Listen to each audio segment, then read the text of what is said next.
Welcome, everyone. Thank you so much for joining us tonight. My name is Christine Muir. I am the community librarian at Cary Library. Hey. I do want to let you know that we are recording tonight's event. We did have some people who couldn't attend and they asked they'd like to hear what Lynne has to say. So you can disable your camera and you can ask questions via chat if you prefer to make sure you stay off screen. Tonight's a special edition of the Cary Library Nonfiction book group that meets regularly on the last Monday of every month. The group read Lynne Olson's book, Citizens of London, for tonight's discussion, and also read Last Hope Island earlier this year. We are all thrilled, as you may have heard, that Lynne agreed to join our group tonight to participate in the discussion and answer questions from readers.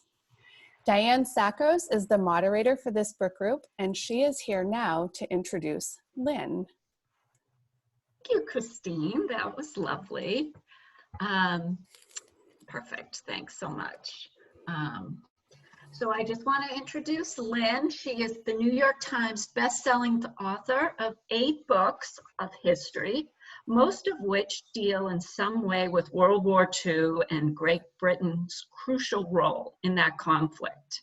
Former U.S. Secretary of State Madeleine Albright has called her our era's foremost chronicler of World War II politics and diplomacy. Lynne's latest book, Madame Fourcade's Secret War, the daring young woman who led France's largest spy network against the Nazis, was published by Random House in March 2019. It was an immediate New York Times bestseller, as were 2 of her earlier books. I'm not sure if you've heard of Those Angry Days, Roosevelt, Lindbergh, and America's Fight Over World War II, 1939 to 1941. And this month's book, Citizens of London, which I'm sure we all enjoyed, and what we read in March, Last Hope Island. She was born in Hawaii, and Lynne graduated magna cum laude from the University of Arizona. Before becoming a full-time author, she worked as a journalist for 10 years, first with the Associated Press as a national feature writer in New York, and then as a foreign correspondent in AP's Moscow bureau, and a political reporter in Washington. She left the AP Associated Press to join the Washington bureau of the Baltimore Sun, where she covered national politics and eventually the White House. Yes. Lynne, welcome to the Lexington Nonfiction Book Group. We're so glad to have you with us. We're very excited. Thank you. Well, thank you for inviting me and having me. This is fun. I really do enjoy doing this a lot. And especially, as I said earlier, for libraries. Libraries are so important to me and always have been. You know, from the time I can remember, I come from a very large family. I have 8 brothers and sisters, and I was the oldest girl, which I didn't particularly enjoy because I had to take care of my siblings a lot. So whenever I could, I kind of escaped. From the time I was like 5 or 6 years old, I would escape to the library and check out books, and then kind of try to find a place to hide so I could read them. And so libraries to me, right from the beginning, were so incredibly important. And they obviously have been incredibly important for me in writing books. Obviously, I write nonfiction, I write history. So libraries, archives have been, you know, the lifeblood of my writing. You know, as I said, you know, libraries are the most important thing. One of the most important things in my life, and always have been. Yeah, so I am a historian. I have written 8 books of history. It's kind of an accidental career, actually, because as you said, I started my career initially. My first career was as a journalist for 10 years after I graduated from college, and then I decided that wasn't for me anymore. I was tired of daily deadlines. And then I wanted to do something more substantive. So eventually, it took me a while, but eventually I got into writing. But I had no interest, actually, initially in becoming a historian. That really was never on my radar screen. You know, when I was a kid, and I dare say that's probably true for some of you, history was actually the most boring subject that I could imagine. I mean, the way I was taught history in grade school and in high school, it was basically memorizing dates and events and the names of presidents and generals and all that. And that to me, you know, dry as dust. But that's really not what history is. I mean, history is really about people. History is made by people, it's shaped by people. And so in writing my books, I have focused on the people a lot. You know, just look at the word history. It's his story. I mean, so it's the story about people. It's also is her story. That's another subject for another time. So when I have looked for subjects to write about, I always look for I try to look for people who have made a difference in their country, who have changed their country and the world, but for whatever reason have fallen kind of into the cracks of history. So I like to write about unsung heroes, forgotten heroes. And actually when I started out writing, I never thought about it, but as you know, as I wrote one book after another, it's true that many of my books have, most of my books are very broad, kind of sprawling books about a subject, but inevitably, there's at least one hero, unsung hero in those books. So as I said, it's really, really important for me to focus on writing about people and to bring the reader into the book. I mean, one of the advantages of being a journalist before I became a historian, an author, is that as a journalist, you are taught right from the beginning that you have to hook the reader immediately. I mean, you have to get the reader, you've got to get past the first paragraph. You got to bring them in, because if they're not interested in the first or second paragraph, they're not going to continue reading the story, no matter how important it is. So I used a lot of what I learned as a journalist in the writing, not only in the terms of writing, but in terms of research. It was a very good profession to have initially. But again, my focus is on people in my books. Obviously, I write about major subjects, but I focus on people, and I focus on making the writing as interesting as possible, in a way as novelistic as possible. I mean, I've never written a novel. I have written a novel, but it hasn't been published.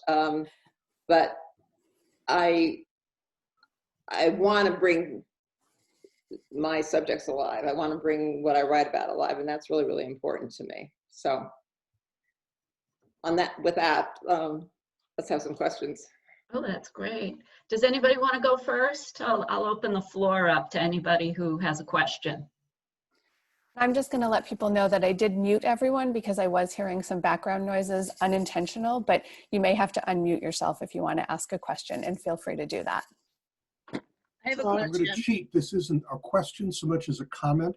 As I read through the book, it was a book that I really wished could be used as a textbook in high school.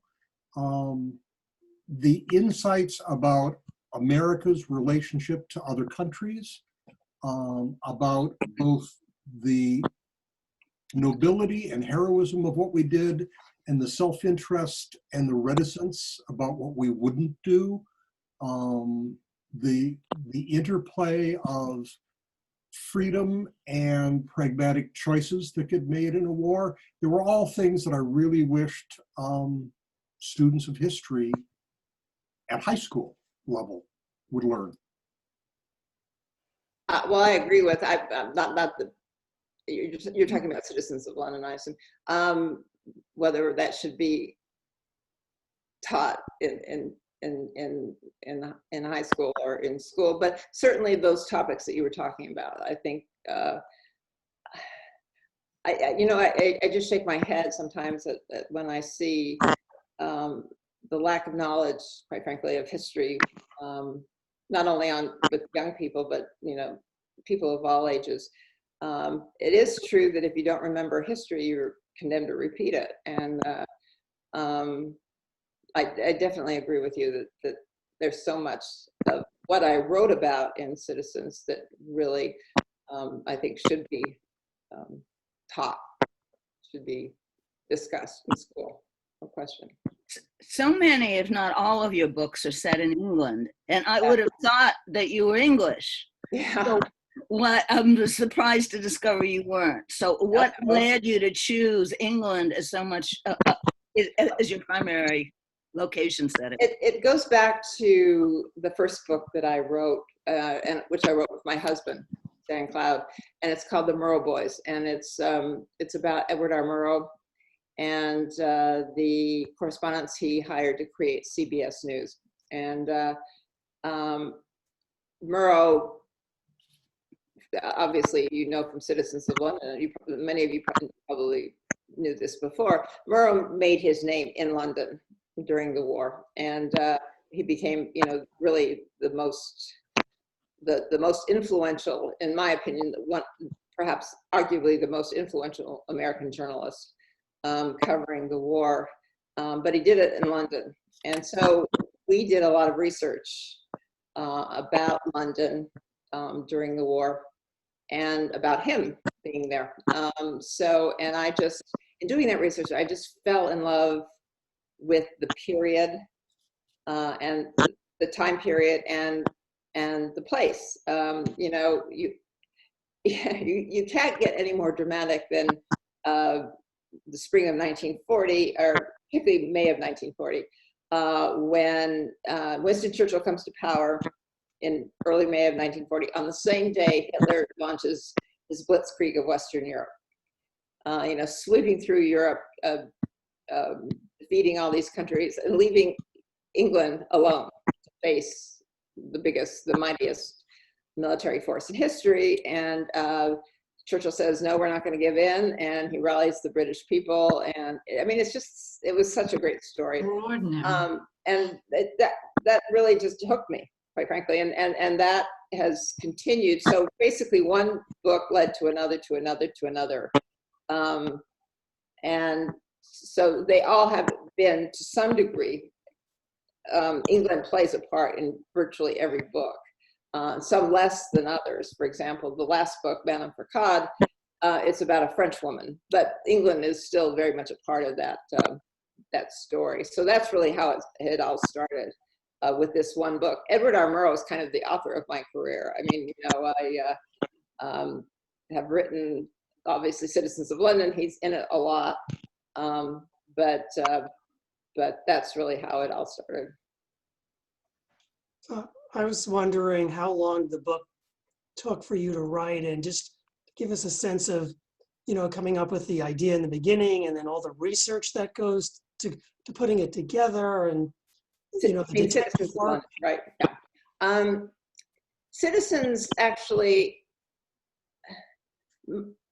what really got me, the first thing that attracted me to Citizens, or to doing a book about this period and this subject, was finding out about John Gilbert Wynant, the American ambassador.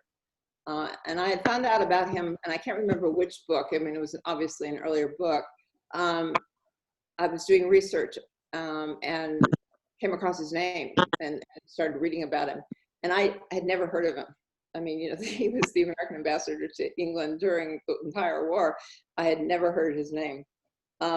So it intrigued me. And also I found out early on that he was involved with Sarah Churchill, which was also very intriguing. And the more I found out about him, the more I realized how important he was to the Anglo-American alliance. And also his story was just so incredible. But I knew at that point that I just knew that I couldn't write, I could not propose a biography of him, because book publishing is very weird. If you say, okay, I'm going to write the 500th biography of Winston Churchill, they'll say, okay, even if you don't have really anything new to say. Okay, yeah, we'll publish it. Or Franklin Roosevelt. If you say, oh, I want to do a book about a really interesting guy that nobody knows about, they'll say, are you kidding? You know, there's a reason nobody knows about it. I mean, we're not going to do that. So I knew that I probably couldn't get a book published just about him. So I thought, okay, I've got him. And then I also have always wanted to write a book ever since the Murrow Boys about London during the war. There have only been one or two books specifically about London, about that subject. And I didn't think any of them really captured the incredible qualities of that city during the war, the excitement, the terror, the romance, I mean, it was just an incredible place. So I thought, okay, I'd like to write something about London during the war. And so because I couldn't just write about wine, I thought, okay, I'm going to write, about the Anglo-American Alliance, and I'm going to bring in two people that are really well known, Edward R. Murrow and Averell Harriman. And the three of them really were the three most important Americans in London during that war, during the war. And so that's really how it all came together. That worked. I mean, so you had these three guys, their relationships, what they were doing, the Anglo-American Alliance and London during the war. That's really, how it all came together, and it worked. And how long did it take you to start publishing? I'm asked that a lot, and it's hard to say because since I've specialized in one period and print a lot on England, I've built up a store house of knowledge. I mean, I've done so much research that I've been able to use in new books. And so the actual reporting of that book, I mean, the research of that book and the writing probably was about 2 years. And that's pretty short, actually. It was a pretty broad, extensive book. But because I had already done, for example, I had already done so much work on Edward R. Murrow that I really didn't need to do a huge amount. Wynett was a new character. Averell Harriman, I needed to do a lot of work about the alliance I did. But so altogether, it was about 2 years. I just wanted to ask a little bit about Wynett, because I was quite taken with him. He was such a fascinating figure, and also, he loved Lincoln, and I've read quite a few books on Lincoln, so I can understand how he had deep integrity, and he was a fascinating character. The thing I was impressed with is how he diverted his work to go give a speech to avoid the coal strike, and it was this amazing speech that inspired the people.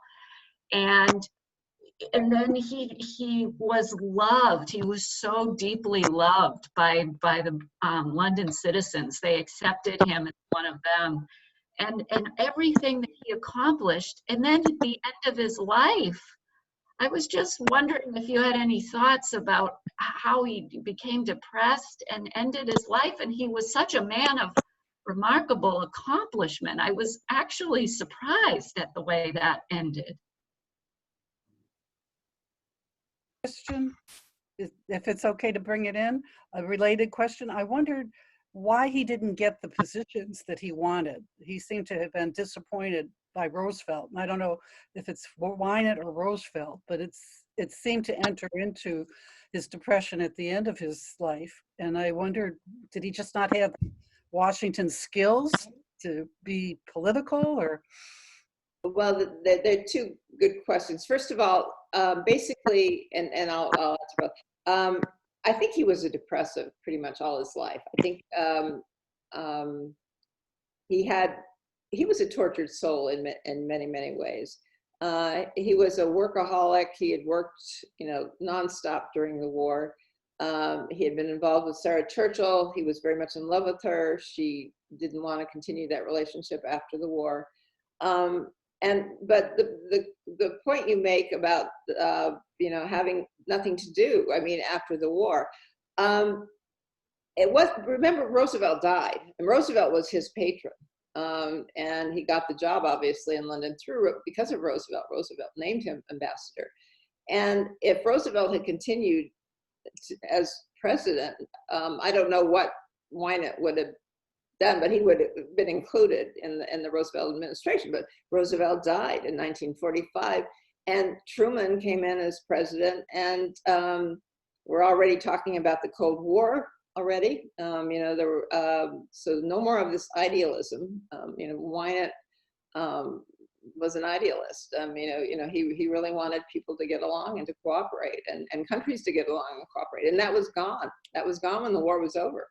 It was now, we're now in a conflict with the Soviet Union, so we have to have tough guys. We have to have people like Averell Harriman.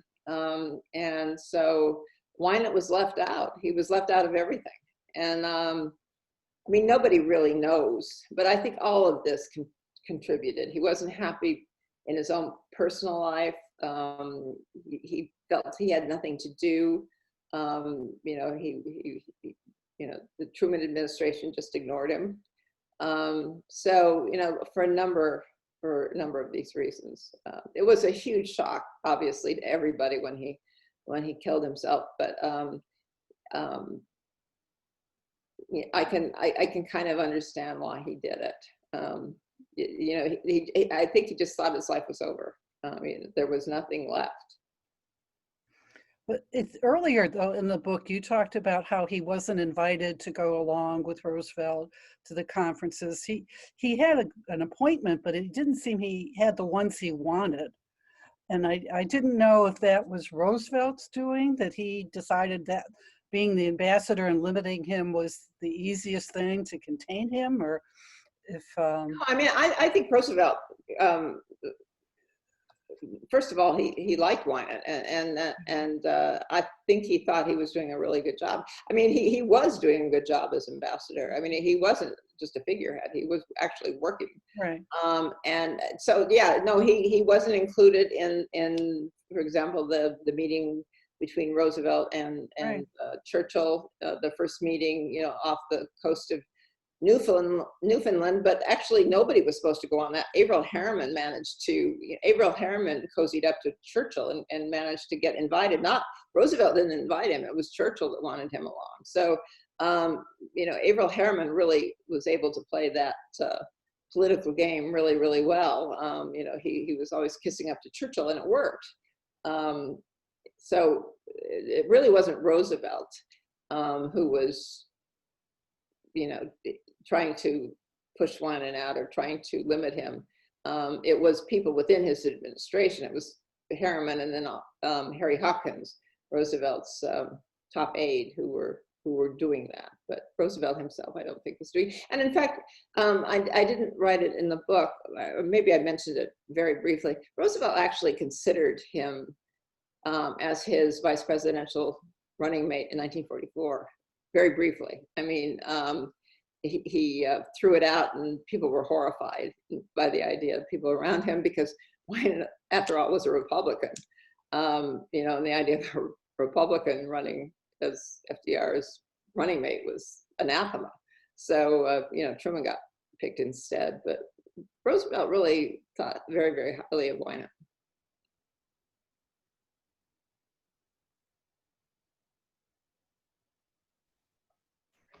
And I have a question about how you maintain neutrality in your people. You go in depth in their personalities, and I've read 2 of your books, and I began with having a lot of admiration for certain characters. By the time I got into your book and toward the end of my personal feelings about these people changed. And I was wondering, as you've written your books, did you find your perception changing, and were you able to maintain neutrality in your writing about them?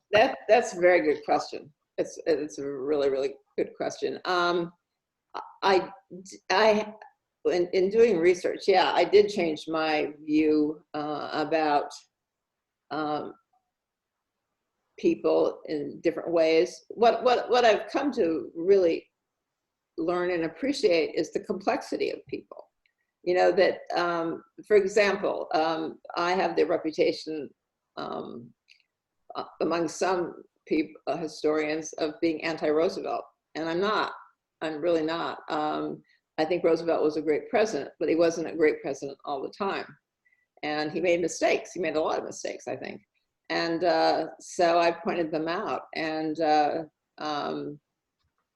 so yeah, I think I have a more nuanced view of people, of various people that I write about, as I got to know them, as I got to do more research about them, and I try to be neutral. I try not to allow my feelings, my personal feelings toward these people, to color, you know, what I write. But because anything I write is based on research. You know, it's not, for example, a book that was mentioned that I wrote, Those Angry Days, it's about the fight in this country about getting into the war in the late 30s, early 40s. And the research that I did showed that Roosevelt really didn't want to go to war. He really tried very hard to stay out, and wasn't trying to maneuver us into war. And that's very different from a lot of historians, but that's what my research showed. And you know, I feel very strongly that that research backs up what I said in that book. And the same is true in other books. You know, I'm led by my research. You know, if I think the research, you know, I make my case based on the research. I don't do it based on my own personal feelings about people. Do you have any ideas about FDR was actually burning out by the time of the war, because that was already his third term, and he absolutely didn't want to go to war. He just had no perception of what was going on in Europe, and until the Japanese just, you know, bombed us out at Pearl Harbor, he made up his mind that he had to get into it. But I think that if it wasn't for Pearl Harbor, he might have let Churchill in England just go to the Germans. Yeah, you know, that's a really good question, really good point. I think Roosevelt wanted Britain to survive. There's no question, and he wanted to help. He wanted the U.S. to help Britain survive, but he didn't want to go to the degree of sending troops, American troops, to help Britain survive. And it is interesting that if it hadn't been for Pearl Harbor, I mean, we had obviously had taken some steps before that to help England. We sent old destroyers to help escort their merchant shipping convoys. He had begun the Lend-Lease program, which was really, really important. But Britain still was on the knife edge of being defeated when Pearl Harbor happened. And once Pearl Harbor happened,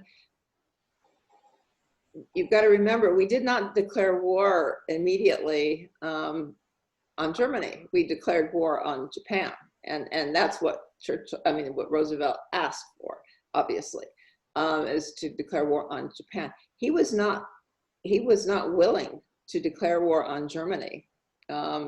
And in fact, it was Hitler who declared war on us. We didn't declare war on Germany. Hitler declared war on the US 3 days after Pearl Harbor. And then, of course, obviously, once he did that, then we declared war on Germany.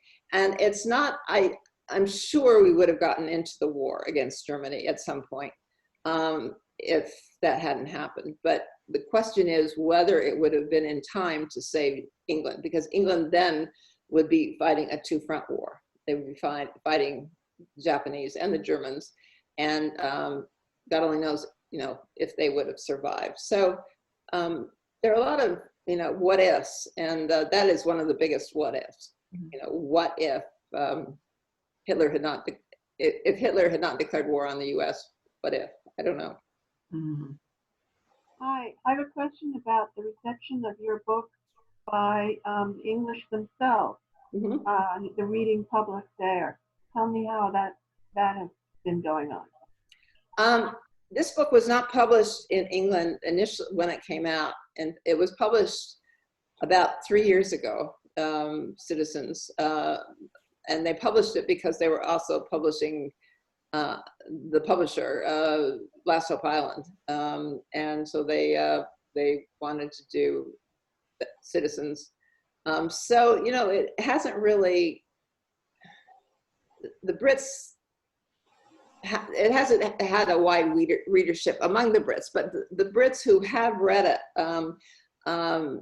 I mean, I've gotten to know a number of high-ranking, people who were around during that period who loved the book, who were British, and actually it developed into a limited television series, and the Brits are heavily involved in that too. So,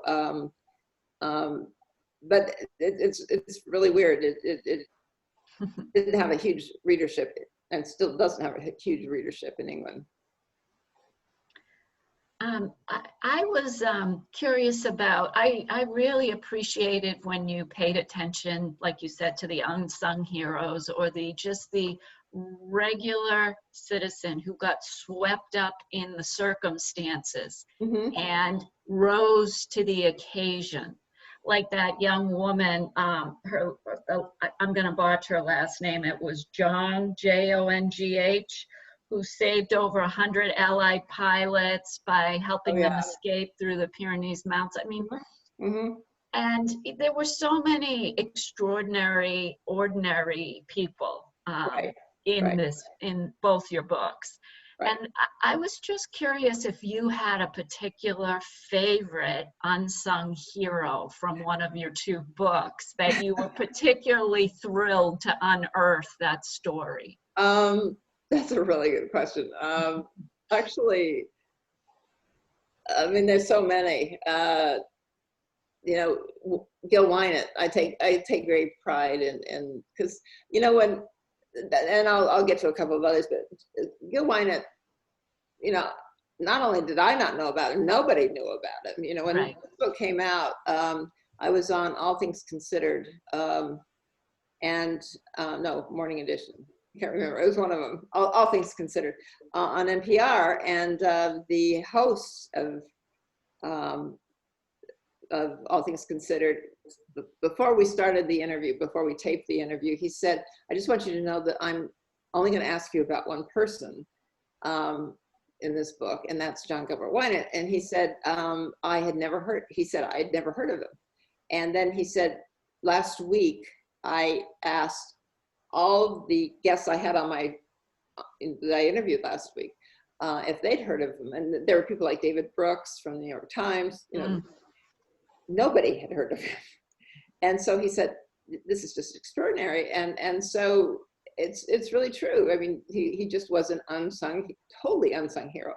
And when the book came out, one of the things I'm proudest of is that the people of New Hampshire donated money, thanks largely to my book, because nobody had heard of it before, to building a statue of him that is now near the state capitol in Concord.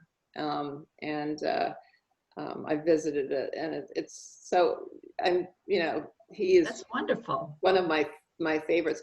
Marie Madeline Fourcade, the subject of my latest book, is another.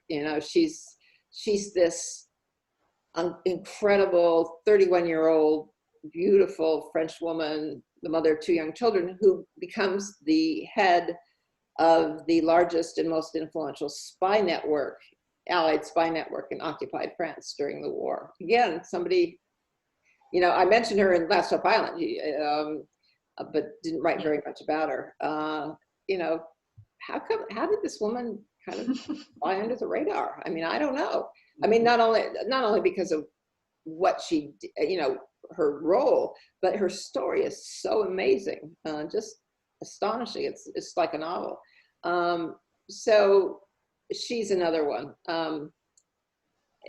There's so many of them that, you know, and, you know, people ask me, well, why are there so many books being written about World War II? And, you know, there's floods of them every year.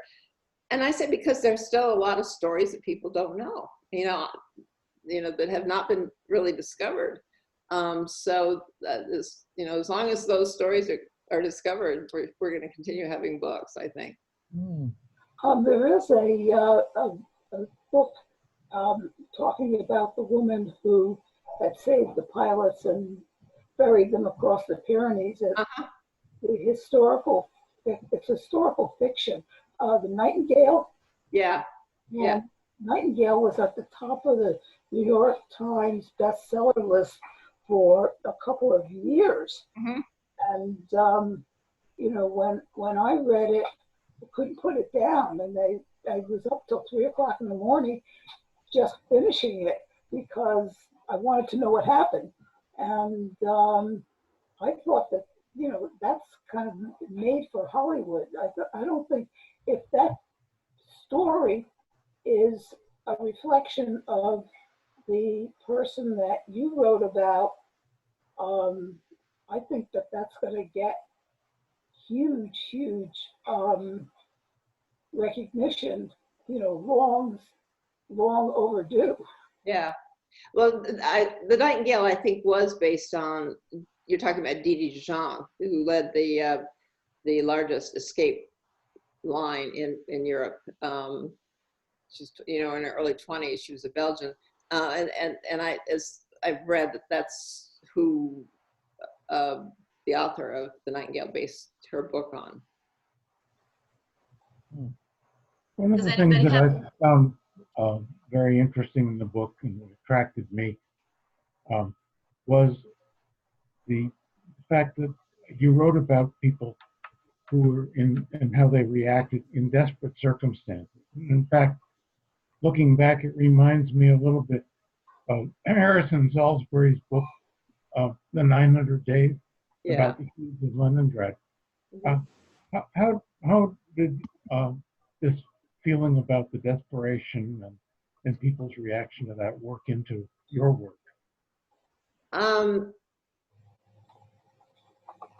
You know, I don't know that I consciously ever considered that, but you're right. I mean, you know, most of my books have been about desperate times, obviously the war, and how people reacted to that. And some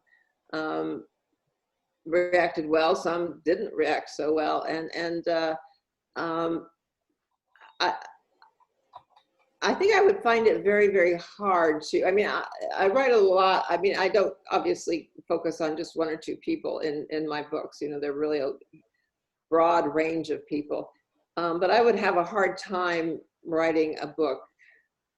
For example, I couldn't write a biography of Hitler or Stalin, or, you know, I need to have heroes. I mean, you know, I need to, it's just something that I need to do. I can't write about somebody that, I mean, obviously I can, because I do write about Hitler and Stalin in my books, but, you know, I do tend to focus on characters who are trying to make the world a better place.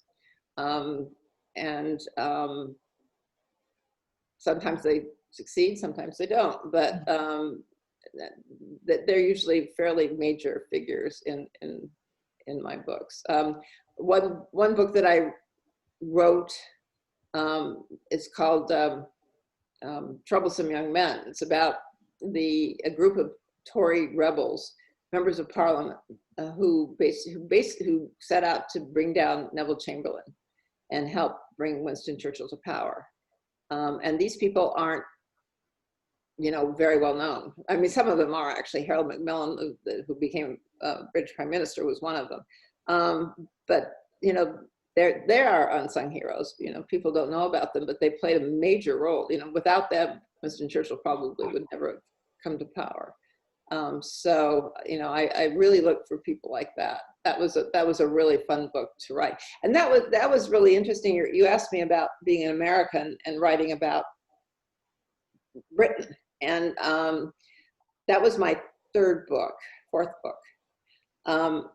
And I was really nervous about writing this because I wanted to write it because nobody really had written this book. And I had done a lot of research, and I thought, God, these guys played a huge role. I mean, I think a lot of people think that Winston Churchill, was going to be obvious. It was just, it was meant to be, when England needed him most, he became prime minister. Well, it wasn't like that at all. I mean, most people didn't want Winston Churchill to become prime minister. And when I found out about the role of these, many of them were young members of parliament, Tory members of parliament, conservative members of parliament, I thought, this is a really good book. I mean, it's full of drama. But I thought, hey, I'm an American, I'm a woman writing about a very British subject, and it's a very male subject too, because virtually all the members of parliament were men, and it was a very male-dominated institution. And I thought, how's that going to be received? And so I was really nervous. I was really, really nervous about writing that book and how it would be received in England. And actually, they loved it.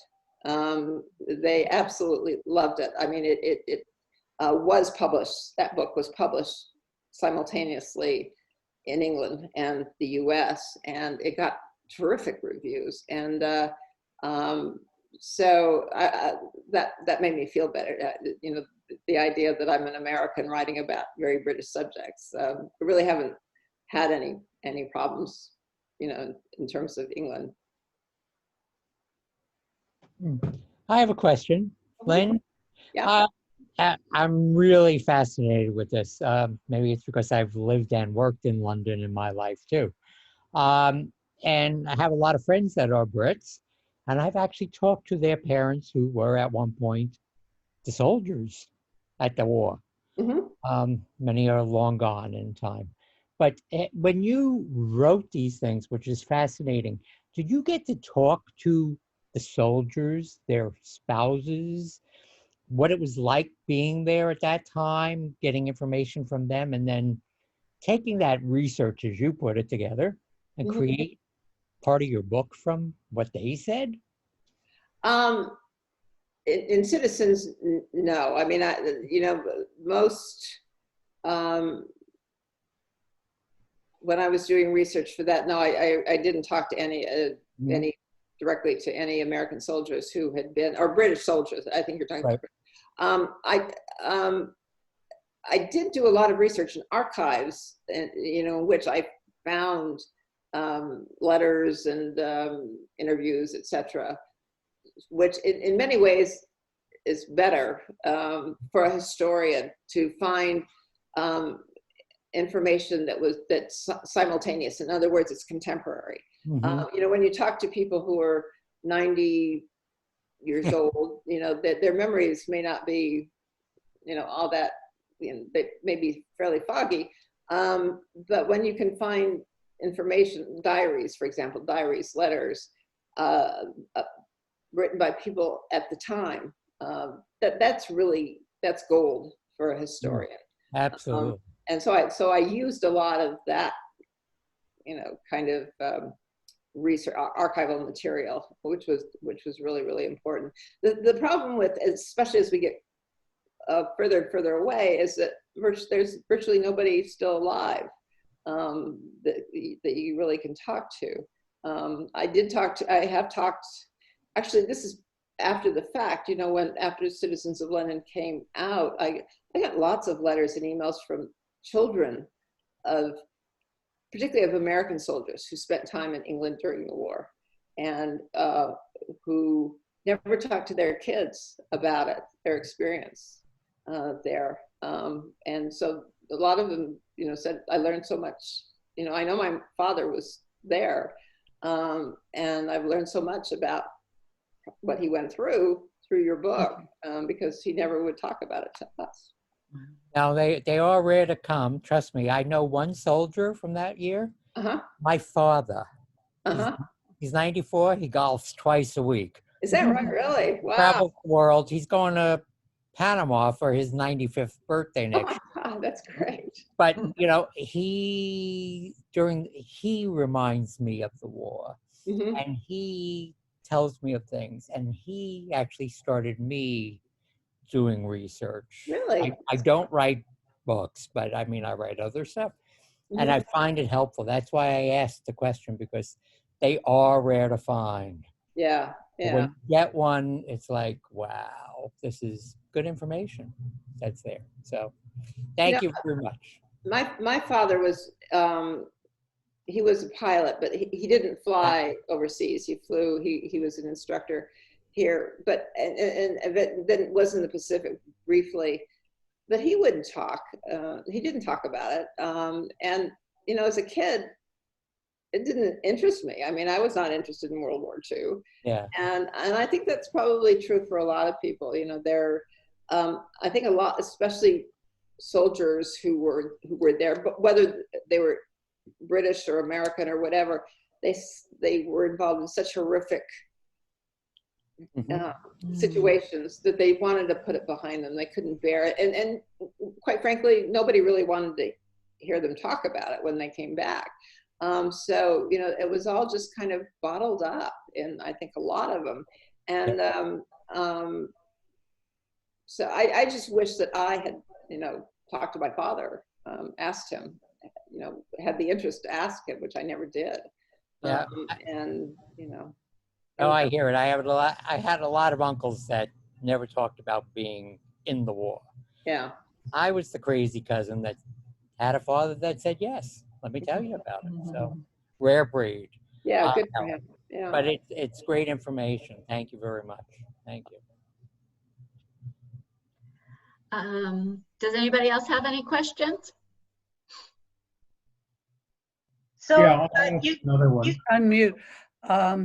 First of all, I want to say you accomplished your goal. I always avoided reading about World War II because I didn't want to read about all the battles and the generals. Yeah. And now I'm intrigued. I want to read more about Roosevelt particularly. And I loved your use of quotations. You know, there were times when I could sense that maybe you were thinking something, but you didn't want to just say it. So you found the perfect quote, you know, from like a New Yorker article or someplace else that would really make the point. It was such an enjoyable book to read. But about Roosevelt again, he and Stalin is something that is touched on in the book, but it's just so intriguing that Stalin seemed to have the upper hand right from the beginning, that they had to go to him. Yeah. And then Roosevelt kind of, and I've known all my life, being Polish background, that, you know, Poland was just totally, you know, abandoned.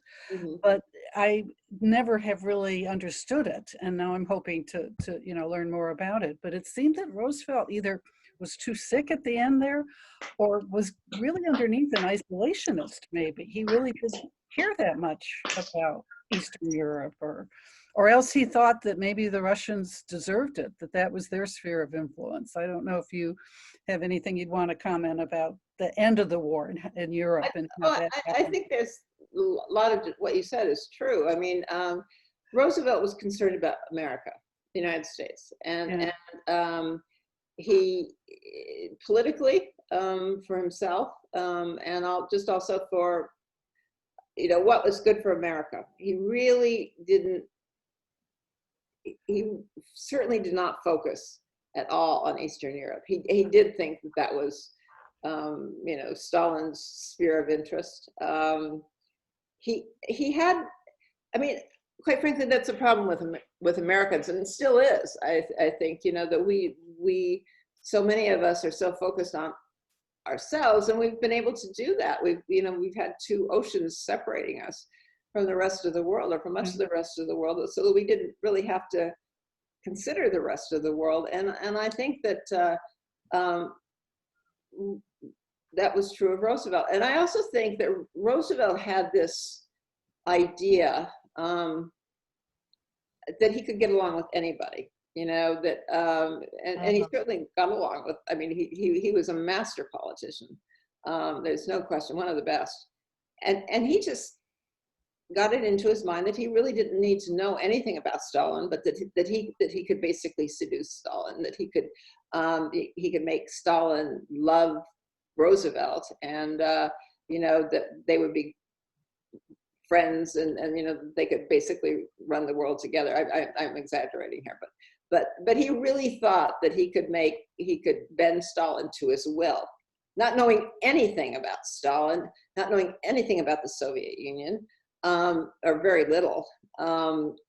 And so he had this incredible belief in his own ability to persuade Stalin to do what Roosevelt wanted, which was just ridiculous. I mean, Stalin, talk about master politician. This man, beat everybody. There's no question. And so both Roosevelt and Churchill were outdone by Stalin. There's no question. And quite frankly, they were worried about their own countries. They wanted to win the war. They wanted to get that over with. And so they were not willing to let anything get in the way, particularly Poland and the rest of Eastern Europe. They right from the beginning, they made a pact with the devil. They basically said to each other, basically, we need Stalin and Russia in the war. And they did. They absolutely had to keep Stalin and the Soviets in the war, because the Soviets, quite frankly, bore the brunt of the war on the Allied side. So in order to keep Americans and Brits, in order to save British and American lives, they had to keep the Russians going. And one way to do that was to give Stalin what he wanted. And what he wanted a lot of things, but what he really wanted was Poland. And so he got Poland. What book are you working on now? I don't know. I'm not, honest to God, I don't know. I'm not sure what I'm going to do. I'm debating what I'm going to do. You willing to share possibilities that you're debating? Not really, because I was going to do another book about in fact, I have a contract with Random House to do another book on World War II. I'm debating about that right now. I don't know what I'm going to do. I don't. Joanne, I hope I do another book, but I'm not sure what it's going to be. I have two brief questions. Yeah, there's a lot of talk about the you might say rivalry and mistrust between the U.S. and Britain during the war. In particular, the Americans feeling that British were pursuing aims to solidify their own empire and influence in Eastern Europe and in the Middle East after the war. How does that work in? Is that overblown? I'm sorry, I didn't hear the last part of that. Is that overblown? No, there was a tremendous rivalry, but it wasn't just, the Americans were doing exactly the same thing. The Brits were criticized for their imperial ambitions, keeping their empire after the war. That's true, but basically we were doing the same thing. Both countries were looking out for their own best interests, what they considered their own, and they were dueling with each other. Basically starting in 1943, when it became obvious that we might win the war. That probably we would win the war. From then on, there was incredible rivalry between the U.S. and Britain about a lot of various issues, but with the main idea being, what each country was going to be like after the war. And so, whether it was airline routes or there were a lot of issues, controversies going on between the two countries.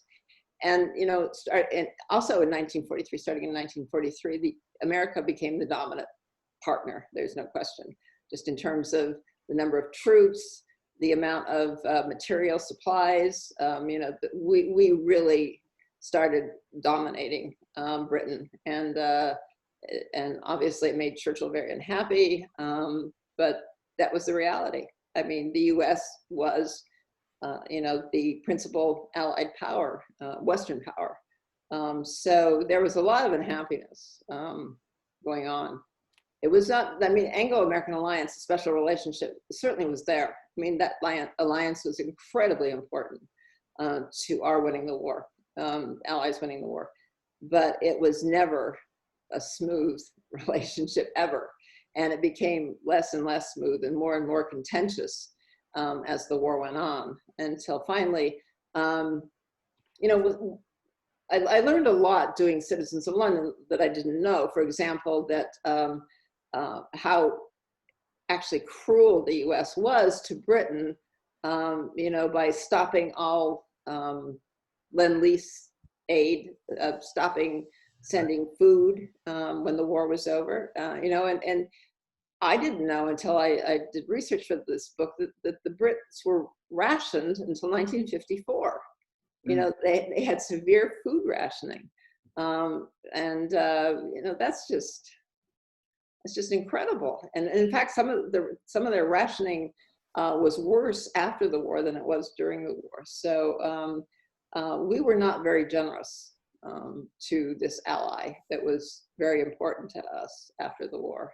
It really was kind of every man for himself, every country for itself. And that was the attitude of, I think, a large percentage of the government, our government, and other governments too. You know, they basically did the same. I have two questions. Roosevelt was so critical of Churchill and his imperialism when we were doing the same thing. Was that a bargaining position, or did he really believe it was that we were different? I'm just going to give Lynn, I'm going to give you 1 second to think about that. Joanne's been trying to ask a question. So after you answer this one, if everyone could let Joanne break in, she's been trying very patiently. I apologize. Oh, that's okay. Thank you very much. It's just two brief questions. Well, Joanne, let me let Lynn answer the question she just got, and then it's your turn. Okay. Okay, thank you. The question was about of the imperialism and Roosevelt. Yeah, I think Roosevelt did. I mean, we Americans, I mean, some of us, not me, but certainly, you know, think that in terms of that we weren't an imperial power, you know, that when we took over the Philippines or Cuba or whatever in the late 19th century, early 20th century, it was for their own good. It was, you know, we were doing God's work, but you know, we were really doing it for us. And so we had our own, I think, empire, not as huge as the Brits, but it certainly was very similar. And so, you know, it was, I think, quite hypocritical of Roosevelt to you know, to rightly condemn, you know, the empire, the colonies, but we had very similar things. And I don't think he felt that way. I mean, I think he truly did believe that, you know, we were special, and what we were doing, you know, in the Philippines and, you know, other places, was we were doing the right thing, you know, whereas the Brits were doing the wrong thing. So, yeah. So Joanne. Yeah, I have two brief questions. One, given the book that you wrote with your husband, A Question of Honor, plus Last Hope Island, would you consider some of your heroes being the Polish pilots? Oh yeah. And okay. And by the way, I thought I had a good education, but I really sorely lacked that, and I have Polish ancestry, so I was delighted to read your book. But the other question is, do you do a rough or a detailed outline before you start writing your books? That's a very good question. Yeah, you know, it's hard to describe. You know, I do, having written 8 books, I do follow basically the same procedure of organization. What I do generally is do a hell of a lot of research. You know, I read like crazy about the subject. Just as many books as I can. I go to archives. I try to get you know, primary information, diaries, letters, etc. And then I make notes of all this, and then, thank God for a computer, then I start arranging them. I do. I sit down. I don't actually make an outline. I don't write it, but I make notes about how I'm going to structure a book. And so I will, do chapters in this. I'm going to do this in this chapter, in this, and then I will take the notes and put them in that chapter and rearrange them. And it works. So that's basically how I do it. But yes, I have an outline. I don't just, it's not written down, but I have it in my head. And that was one of the hardest things when I started out as a writer. When my husband and I wrote The Murrow Boys, we did a huge amount of research. We did a lot of really good interviews with people who are still around, with CBS, et cetera, huge amount of research. And we ended up with an 800-page manuscript. We had no idea. And we thought, that's okay. And we sent it to the editor, and he just about had a heart attack. And he said, no. And so we were forced to edit. That's another thing I learned very quickly. Your editor doesn't really edit. I mean, they do edit, but they want you to do most of the work, which is quite right. And so we had to edit that down to a manuscript of probably a little over 400, so almost half. And that was a really, really good exercise for me, because it taught me what was important and what wasn't. I mean, we had to kill our darlings. We had to kill a lot of the stuff that we really loved. And it really taught me to look for what I consider the most important elements for a book. I mean, I think a problem that some writers have is emptying your notebook. I mean, you found out all this really interesting stuff. You think it's interesting, and you want to show everybody what you learned. And so you put it in the book, and you can't do that. I mean, you really have to think of the reader. You really have to think of, is this really advancing the book, advancing the story? Is this something that has to be in there? And if it's not, don't put it in there. I think that's really, really important. So I keep that in mind all the time as well. Thank you. That was really an enlightening answer to the question. Thanks. Keep on writing. Thank you. I have a comment. A couple of years ago, I went to Normandy. And so one of the things about Citizens of London is, and I've also read Ambrose's book, D-Day. Uh-huh. And so reading and seeing all of that from the point of view of the French, or then to see what was going on the English side from Citizens of London was really, it was very revealing to me. But what I wanted to suggest is that on the French side, there are lots of people that are still alive that have incredible stories. And some of them are actual guides. I mean, they're sort of retired from their regular work, but they're working as guides to tour people around the various sites. And that was one of the most incredible trips that we've ever done, to see all of that. And I mean, the contrast between the German cemetery and the American cemetery. And one of the things that struck me is that the bathrooms, because when you go to the bathroom in the American cemetery, it's like home. I mean, it was entirely built by the Americans, not by the French. And when you go to the bathroom in one of the other places, the toilets and everything are just styled so different, because they're all French. And to me, there's just so many different, so many stories, as you say, just like in the Citizens of London, in Normandy, and people who are still around to remember them. Right. Yeah. Yeah. Actually, I was in Normandy this past a year ago, June, 75th anniversary of D-Day, and yeah, I found the same thing. Every country has their stories from the war, and the stories of the French are fascinating in their own way. And I wrote about a lot of that in Madame Foucault. But yeah, and that's one of the really interesting things about going to these places and finding all this stuff out. Hi, my dad served in a MASH unit at D-Day, and he was there, and he also was in the Battle of the Bulge.